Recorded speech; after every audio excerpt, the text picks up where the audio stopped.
acho que uma das coisas que a gente, inclusive você citou a série, né, adolescência, tem a questão, e a gente tem falado muito sobre isso aqui também no videocast, é o quanto a criança sozinha, recebendo um só tipo de conteúdo por conta de um algoritmo ali que vai entender que é um menino, Aham. enfim, e aí ele só vai ter uma visão de mundo e Sim. não tá conversando com ninguém sobre isso e tendo algum tipo de, crítica em relação Sim, ao sim. que ele tá recebendo, né. Acho que Sim. talvez não seja o conteúdo em si só. E eu acho que eu ia trazer um pouco essa questão, assim, porque você trouxe, né, Manu, que o Martim ainda não tem o acesso ao celular, que eu acho que entra uma outra fase, né? É. Porque aí entram as redes sociais e aí acompanhar esses conteúdos é muito mais complexo, porque é muito mais rápido, né?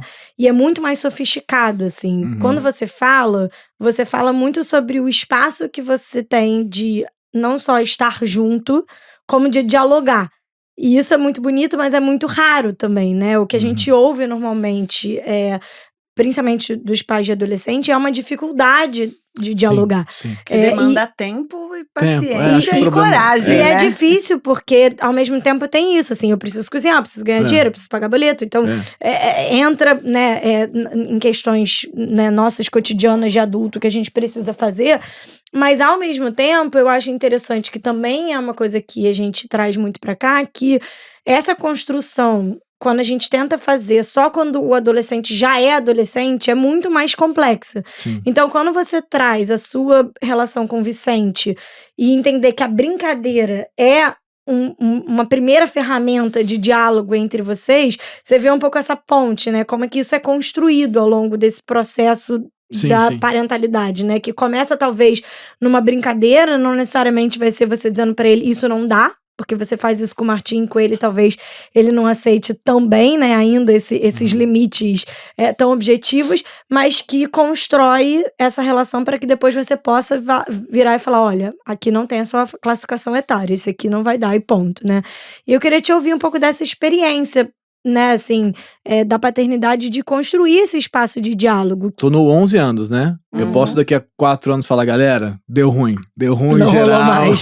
Todo mundo que é pai ou mãe aqui, a gente já tá combinando de vir daqui a alguns anos. Porque, não sei, mas a primeira coisa que eu acho que tá aí é assim, a gente não tem tempo, né? A nossa vida é comprimida aí de um jeito muito maluco, a gente trabalha muito mais do que faria qualquer sentido trabalhar, todos nós. Eu acho que, assim, a situação da nossa estrutura social é absolutamente perversa, e é estranho porque é claro que você pode estar em posição de privilégio como eu tô, óbvio, né? Eu sou homem, hétero, branco e tal, eu trabalho, tenho um monte de coisa, mas ainda assim, que é uma situação de ultra privilégio, ainda assim tem uma pressão pra você, cara, continua aí, porque senão o bagulho vai rodar e você vai ficar pra trás, né? Pelo menos eu sinto assim. Eu acho que eu ouço na clínica muito isso também, de muita gente, de muitos lugares. Então, a gente tem uma dificuldade de estar nos lugares onde a gente tá e de estar com as crianças e ficar com elas, né? Dificuldade de tempo e presença, vamos dizer assim, qualidade de presença. Que é uma fala meio batida, mas é real. Estar nos lugares é difícil pra caramba. É difícil mesmo, né? Estar lá, não pegar o celular. Eu tô aqui, desde que comecei, tô com o celular aqui do lado, que é um negócio assim que é muito estranho, né? Que eu preciso ficar com ele, não botei, joguei, enfim. Mas, então, tem essa coisa que primeira coisa que é do tempo. Aí, com o Martim, por exemplo, eu acho que tem uma situação que é de realmente conseguir diminuir a quantidade de impacto daquilo. Então ele vê menos, então ele não tem celular, não tem, e se for por mim não vai...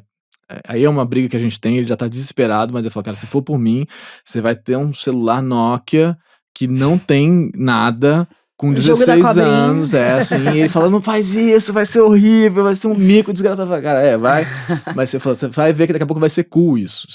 Em muito pouco tempo isso vai ser muito maneiro. As pessoas vão falar, cara, você sabe fulano, não tá nas redes e tal. E o pessoal da geração, sei lá, Z agora, não sei onde, já manda SMS de novo, porque é mais maneiro. Mas beleza, mas então... Tem um certo limite, por exemplo, Martim lá em casa tem diferenças das regras de uma casa e da outra, no caso dele, né? Mas ele não vê YouTube. E é engraçado porque eu sou youtuber, né?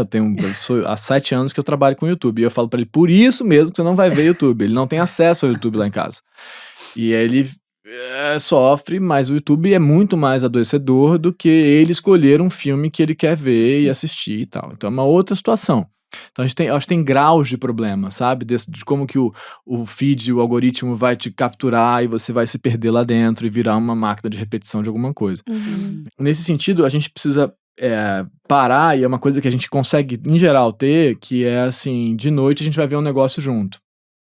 E aí eu vou ter que parar, eu e ele, depois que o Vicente dorme, pra que a gente assista uma coisa. Aí às vezes eu quero ver jogo de tênis, ele não quer ver, ele quer ver um outro negócio que eu não quero ver, dá ruim.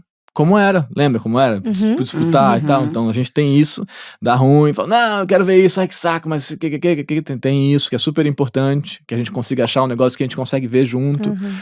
Mas para isso a gente precisa de uma contenção da quantidade de coisa mesmo, porque não dá para fazer um contorno se ele passa 3 horas por dia vendo qualquer coisa, não dá.